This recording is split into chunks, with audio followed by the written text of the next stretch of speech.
Welcome to NSTV.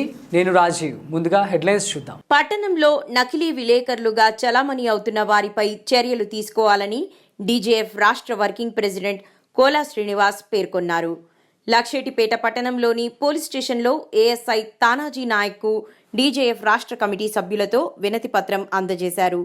ఈ సందర్భంగా DJF నాయకులు మాట్లాడుతూ శనివారం పట్టణంలోని బాలాజీ స్వీట్ హౌస్లో 4 వ్యక్తులు స్వీట్ హౌస్ యజమానిని విలేకరులమంటూ బెదిరించి అక్రమ వసూళ్లకు పాల్పడ్డారన్నారు.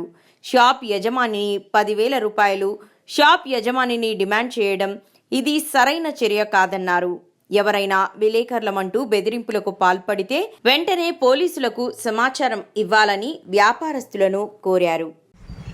లక్షెట్టిపేట ఎస్ఐ గారికి నిన్న జరిగిన స్వీట్ హౌస్ విషయంలో నకిలీ విలేకరులపై మెమోరాండం ఇవ్వడం జరిగింది. ఇట్లాంటి నకిలీ విలేకరులు చేపట్టి ఒరిజినల్గా వర్కింగ్ జర్నలిస్టులకి చాలా ఎఫెక్ట్ అవుతూ ఉన్నది. కాబట్టి పోలీస్ శాఖ గుర్తించి ఇలాంటి నకిలీలను గుర్తించి వేరువేయాలని, పట్టిగానే ఐడి కార్డు చూపించి ఎంతోమంది ఎన్నో రకాలుగా దాన్ని ఉపయోగించుకుంటూ వర్కింగ్ జర్నలిస్టులకు ఇబ్బందికరంగా మారుతూ ఉన్నారు. మరి అలాగే వర్కింగ్ జర్నలిస్టులమని చెప్పి కొంతమంది వేరే వేరే సంఘటనలలో కూడా ఇన్వాల్వ్ అయి సంఘాలను బదనాం చేస్తూ ఉన్నారు. మరి ఉదాహరణకు మన డీజేఎఫ్ సభ్యులు ఒక విషయంలో మంచిర్యాలలో ఒక సంస్థకు సంబంధించిన రికవరీ కోసం వచ్చిన ఏజెంటు మరి ఒక మహిళను వేధిస్తూ ఉన్నాడు, పైసలు కట్టడం లేదని చెప్పేసి తెలిస్తే మన రిపోర్టర్లు ఇద్దరు మా సంఘానికి సంబంధించిన వాళ్ళు వెళ్తే వారు నకిలీ రిపోర్టర్లు వాళ్ళు అది ఇది అని చెప్పేసి ఒరిజినల్ రిపోర్టర్లను కూడా కొంతమంది అత్యుత్సాహంతో నకిలీ రిపోర్టర్లుగా చిత్రీకరిస్తూ ఉన్నారు. మరి ఎవరు నకిలీ ఎవరు ఒరిజినల్ అనేది పోలీస్ శాఖ గుర్తించి మరి వారిని ఏరివేయాలని మేము డీజేఎఫ్ తరఫున వేడుకుంటున్నాం. అలాగే కొంతమంది గ్రూపులలో వారి అత్యుత్సాహంతో ఒరిజినల్ విలేకరులు వర్కింగ్ జర్నలిస్టులను కూడా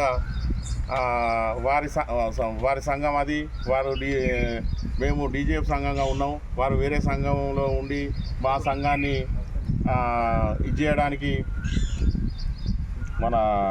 ఇచ్చేస్తూ ఉన్నారు.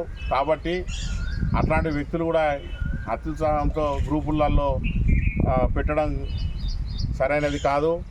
అలాంటి పద్ధతి మానుకోవాలి. ఏదైనా ఉంటే పోలీస్ శాఖకు తెలియజేయాలి. మరి లేదు అని అంటే మనము జర్నలిస్టులుగా ప్రజలకు ప్రభుత్వానికి వారధిగా ఉండాలి. కానీ వేరే ఏదో సంస్థలకు కొమ్ము కాచి మరి ఒరిజినల్ వర్కింగ్ జర్నలిస్టులను ఇచ్చేస్తూ ఉన్నారు. మరి అలాంటి దుందుడుకు చర్యలు మానుకోవాలని, లేదంటే డీజేఎఫ్ తరఫున ఉద్యమించాల్సి వస్తుందని ఈ సందర్భంగా వేడుకుంటారు.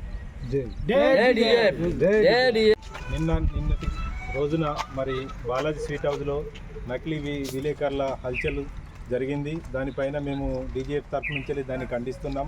ఎవరైతే విలేకరులు కానీ వ్యాపారులను కానీ ఎవరైనా బెదిరిస్తున్నట్లయితే పోలీసు వారికి సమాచారం ఇవ్వాలి. మరి నకిలీ విలేకరులను కూడా మనం గుర్తించే అవకాశం కూడా ఎంతో ఉన్నది. మరి వర్క్ చేస్తున్న జర్నలిస్టులకు కూడా విలువలు అనేది కోల్పోతున్నాం. మరి ఇలాంటి నకిలీ విలేకరులు ఏర్పారని ఈరోజు మన పట్టణ ఎస్ఐ గారికి వినతి పత్రం ఇవ్వడం జరిగింది. ఇంతటితో మరి నకిలీ విలేకరులు ఏర్పారని కోరుకుంటున్నాం. నకిలీ విలేకరులపై చర్య తీసుకోవాలని ఎస్ఐ గారికి వినతి పత్రం ఇవ్వడం జరిగింది.